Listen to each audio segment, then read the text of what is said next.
started, so let's get rid of that thing. Yeah, so I got #1 champion last season. That was pretty awesome. That's the first time I've done that. And now that I've done that, I'm ready to have some fun and play around with some goofy decks and try some experimental stuff out.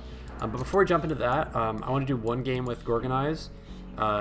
Just because now the season's over, I'll totally reveal what I ended up with.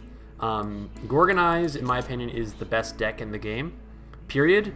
It's difficult to play, but this is the deck list here. I'll just give it up. I iterated on it slightly over the entirety of last season, and this is what I ended up with.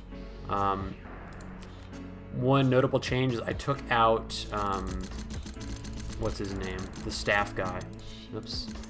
I took out Ember Wield, and I replaced it with Repotted.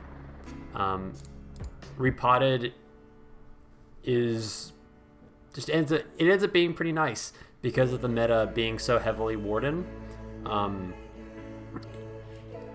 If somebody else plays an Ember Wield, you can just Repotted it and kill it, and in other matchups, it's just a free discard. So I found it to be better than Ember Wield, and certainly if you play Ember Wield and somebody else is running Repotted, you can lose instantly off of the back of that. So I'd rather be the one in a position to punish than playing risky. Other than that, what other changes did I make? I added in a Shrivel.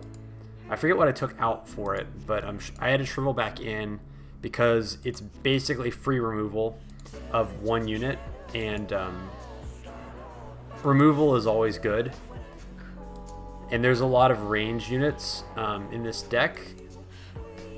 Staff units and AoE units and range units, so it pairs really well with those guys.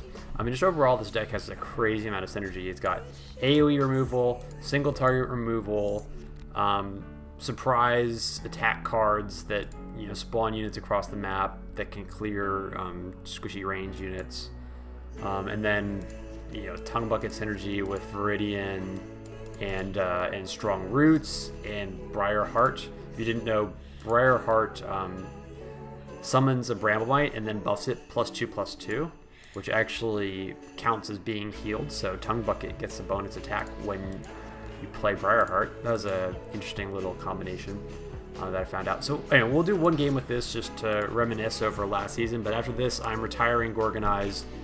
It won me 10 billion games last season, and I'm done playing it. I want to play some new stuff.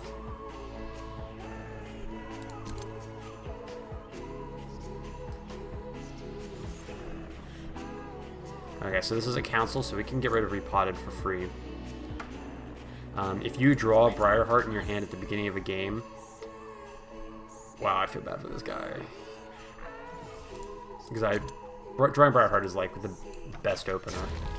I can put 2 damage on this guy right away and block him. And then I can also get his Stoneling down. And that costed 3 mana to do all that. To put 6 HP and 4 attack on the board for 3 mana is just absurd. For his mana, he got 1 attack and 5 HP, so this deck is just crazy efficient.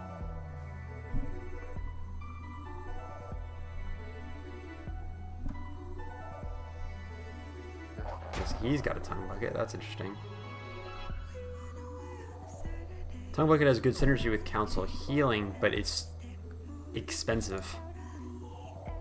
You can put some good synergy decks together with Council, but at the end of the day, against the Gorganize deck, it's just too slow, and the second you get overrun, you get put in Savage Strength range, and it's over. It's just over.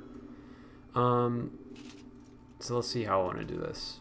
I think what I want to do is I want to Shrivel the Tongue Bucket, maybe? No, the Tongue Bucket's actually not really scaring me that much. So I think I'm just going to clear him.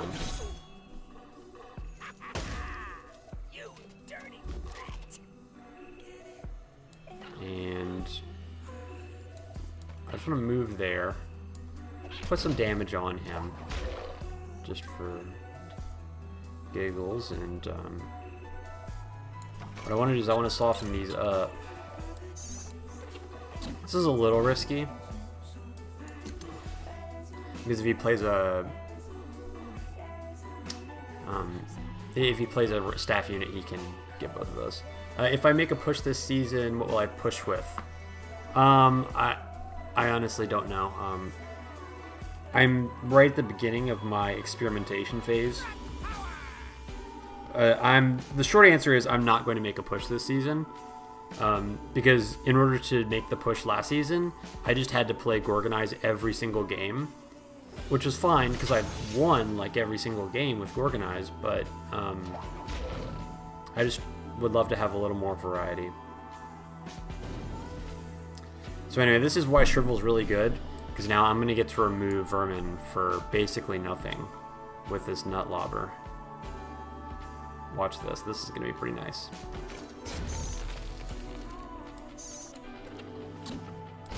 Okay. So now he's stomped. And then as an added bonus... Oh, I'm going to put him here.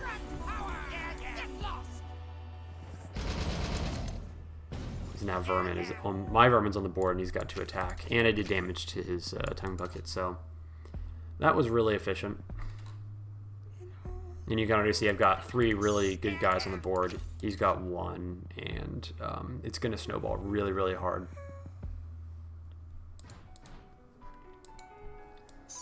Yeah, you can hit my Nut Lobber, but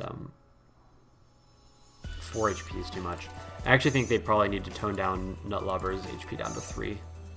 It's too good, and it's too sticky on the board. Too much HP. Just when Knight used to have, like, was it 141 or 151 with like 1 attack, 5 health, and 1 armor, something like that, something crazy. And then you could buff it with the +2/+2 card, and then the Knights would just run around. You could never remove them. Well, Nut Lobber feels a lot like that. So how do I want to remove this guy? So,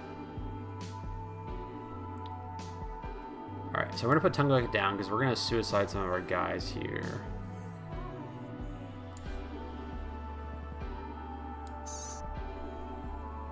Okay. So we're going to do it like this.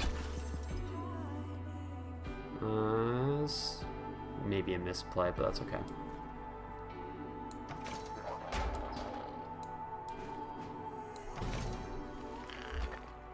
Okay. So now, kill these guys. We do this in this order because we want to heal the most amount of units with the death of this Stoneling here.